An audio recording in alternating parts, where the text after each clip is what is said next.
Brand up.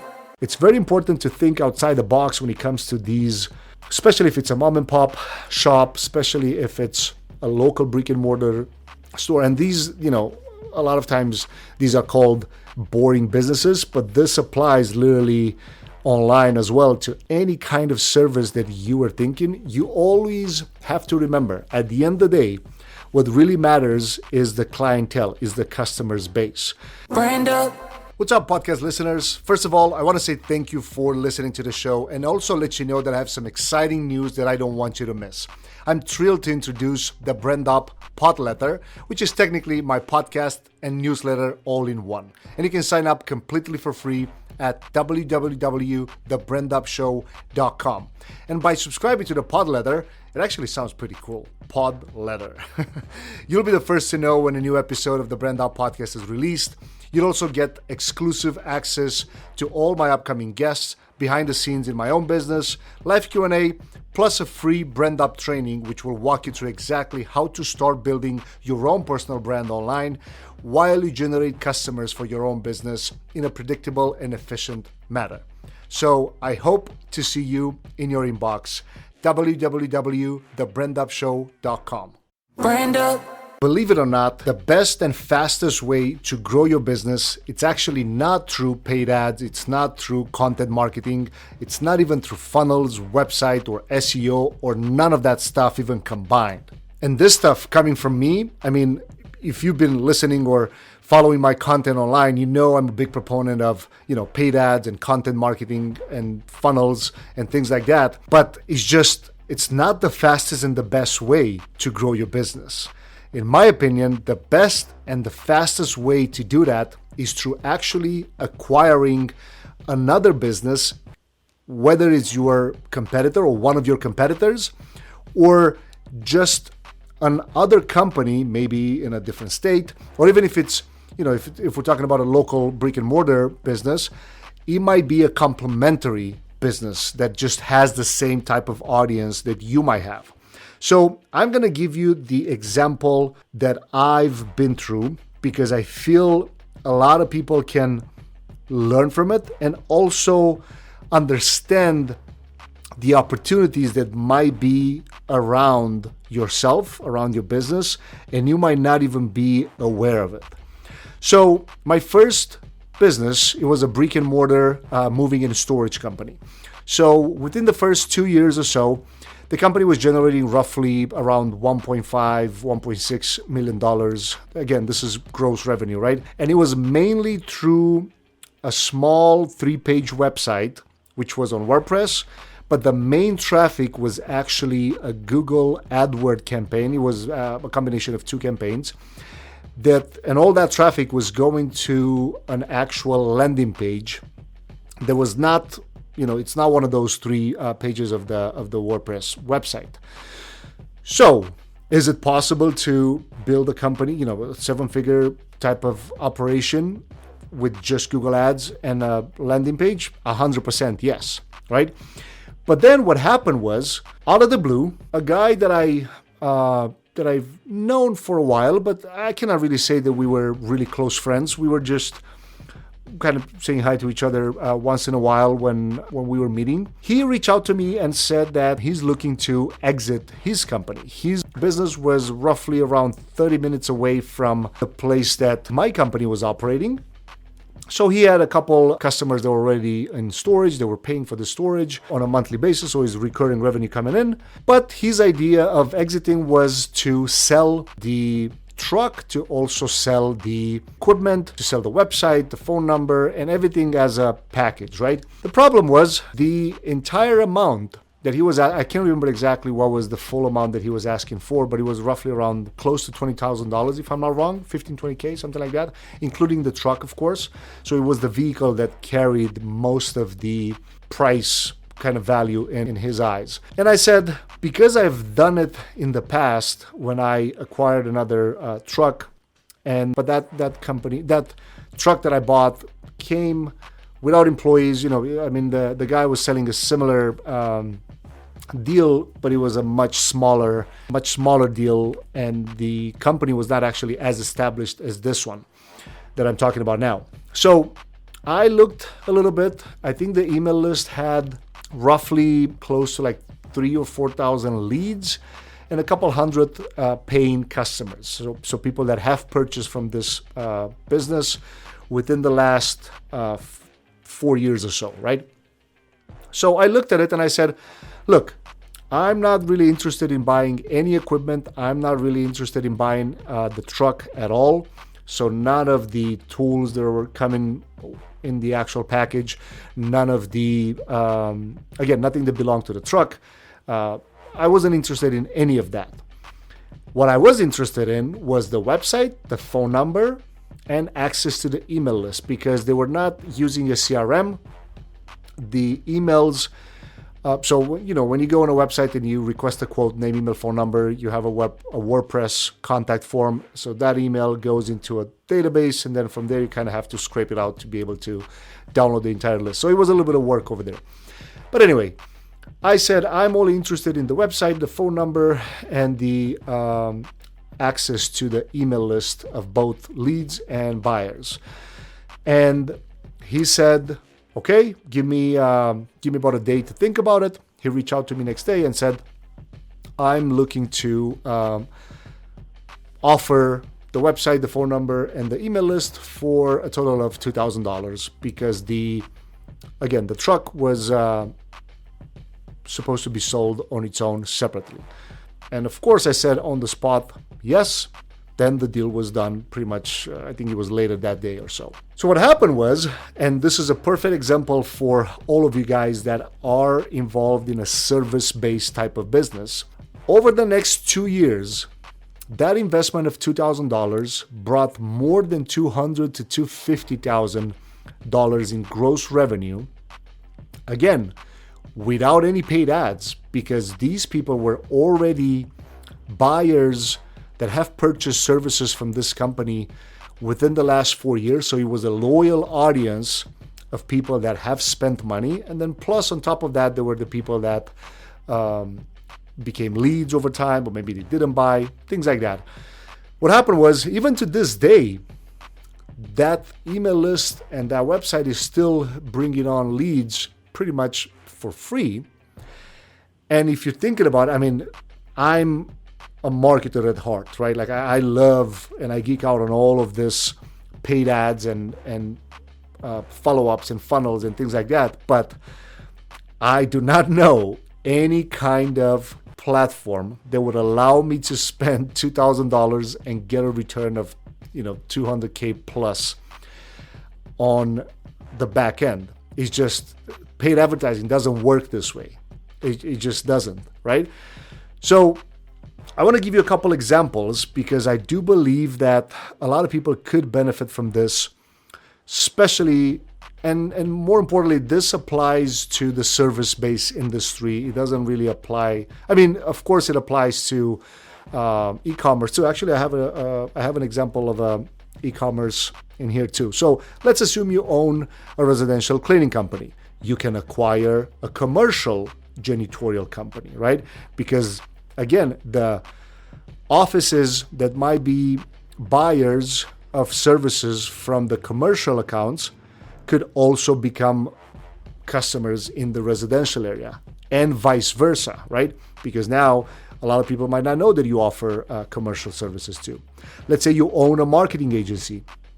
You can literally acquire a printing company or a t-shirt printing company, because at the end of the day, people are still, right? Like if you go at Staples, right, and you see that a lot of their services have to do with printing, postcards and printing all kinds of marketing materials, right? That's just offline marketing materials, like printing signs and papers and documents and flyers and postcards and all of these things. Those are just offline marketing services sold to a customer base that could also benefit of the digital marketing services, right? And the best example in this case, it's also Vistaprint. Like you go to vistaprint.com to order mugs or to order t-shirts or whatever, and now you see that they offer website services, and you see that they partner up with GoDaddy for domains, and you can buy email marketing services from their website, right? So if you own a marketing agency, you sell digital marketing services, you can easily buy a printing company because most likely it's going to be very underpriced for the amount of customers that you can acquire and then merge in your company. And of course, a percentage of those people would not continue buying from you if you don't continue offering the services that they were used to in the offline space, right? Let's assume you are a dog trainer. You can easily acquire a Shopify or an Amazon store that sells dog toys or dog clothes or dog bandanas or whatever you think of, right? Like maybe you buy a subscription company that sells food, dog food, right? Like dog treats on a subscription model. And now you are a dog trainer, you literally just acquire a huge customer base. And a lot of times, you can buy it really, really affordable. And most of the times I would recommend, and this is for another podcast, of course, but I would recommend to go for seller financing unless the down payment or unless the price, like in my case was $2,000, you don't finance $2,000, but you could, right? And you can just talk with the owner directly. Now, if it's a broker involved in the middle, if you're using some of these sites like Biz Buy Sell, and it's a broker involved, most likely you're not going to be able to get seller financing because brokers hate that.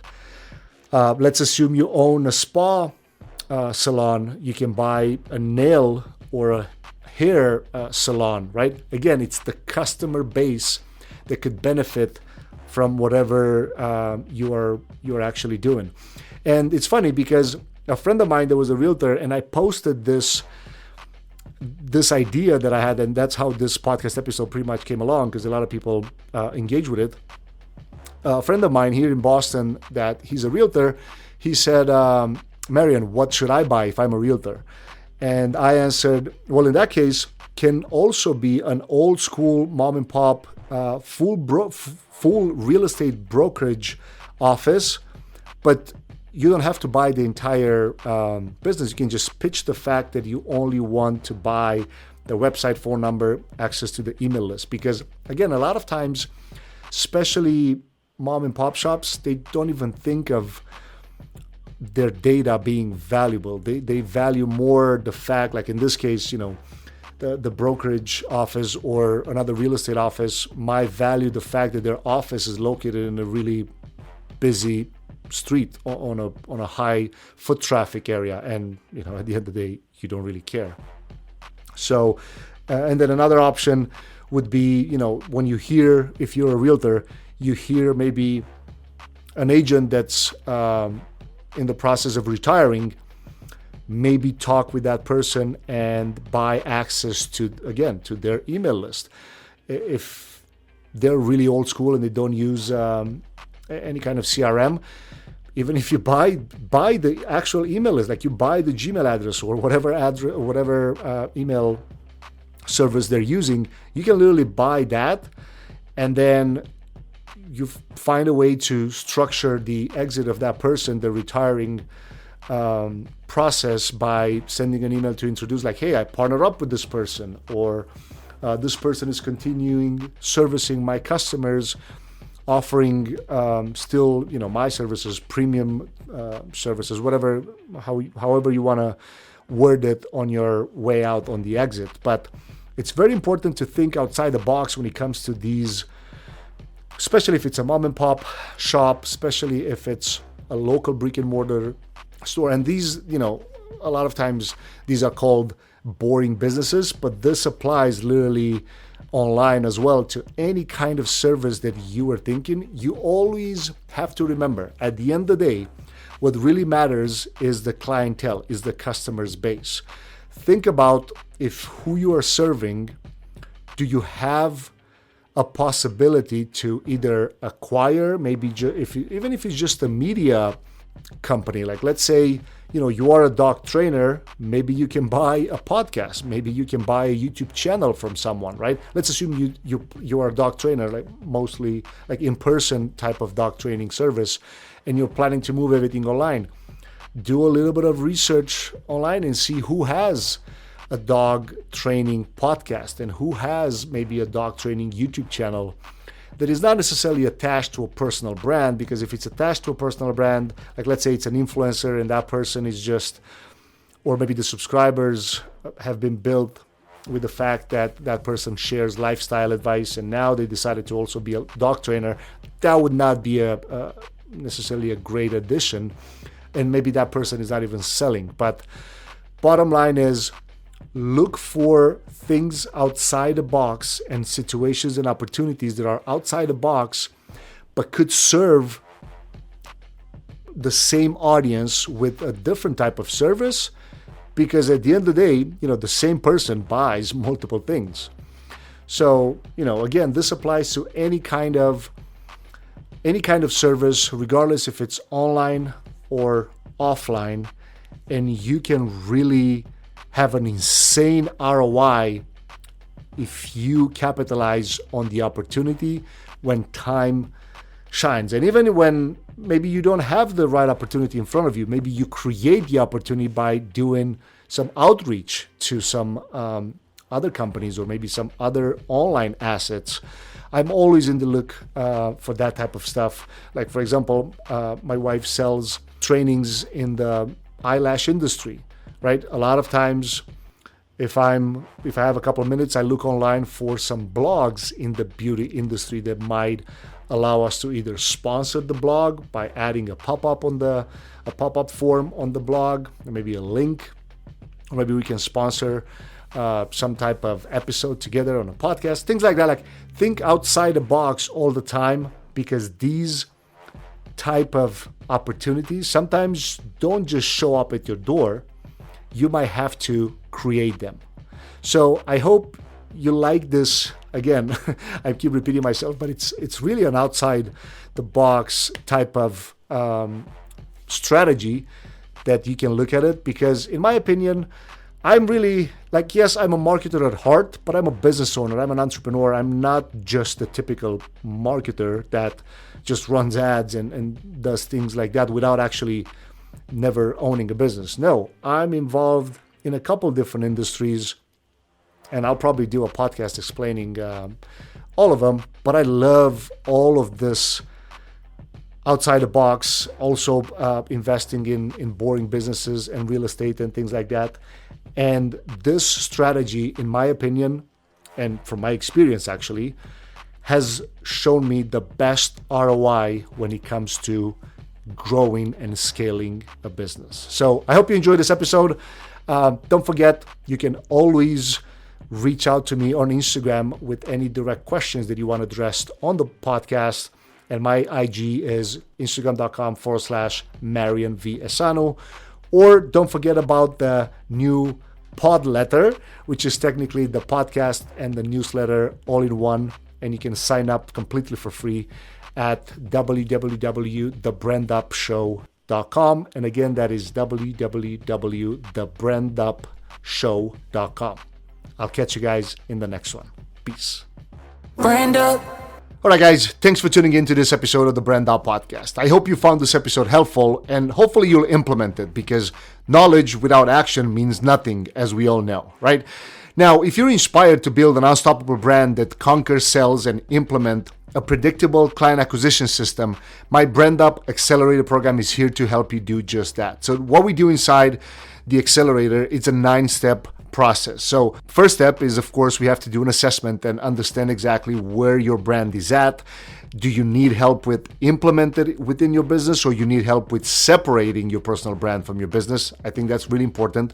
Step number 2 is we do a little bit of goal setting, because we have to understand where we are, but then we need to know where we're going to go. Step 3 is we do a brand development strategy. Number 4 is the client acquisition plan itself, because we need to know how we're going to acquire customers, what is the offer looking like, things like that. Step number 5 is the content creation and also the platforms that you need to focus. Some people need to focus just on one. Some people need to focus on multiple, depending how big their team is, depending, how many resources they have. Number 6 is collaborations and possible podcast connections. Number 7 is the sales process. Number 8 is paid ads, because up until point 7, we pretty much build the fire, and the paid ads, in my opinion, is literally the gasoline that you pour on top of it. And number 9, we implement and refine, because we need to understand what works and do more of that. So if you're ready to take your personal brand and business to the new heights, head over to brandupaccelerator.com to learn more and apply now. Thanks again for listening, guys, and I'll catch you in the next episode.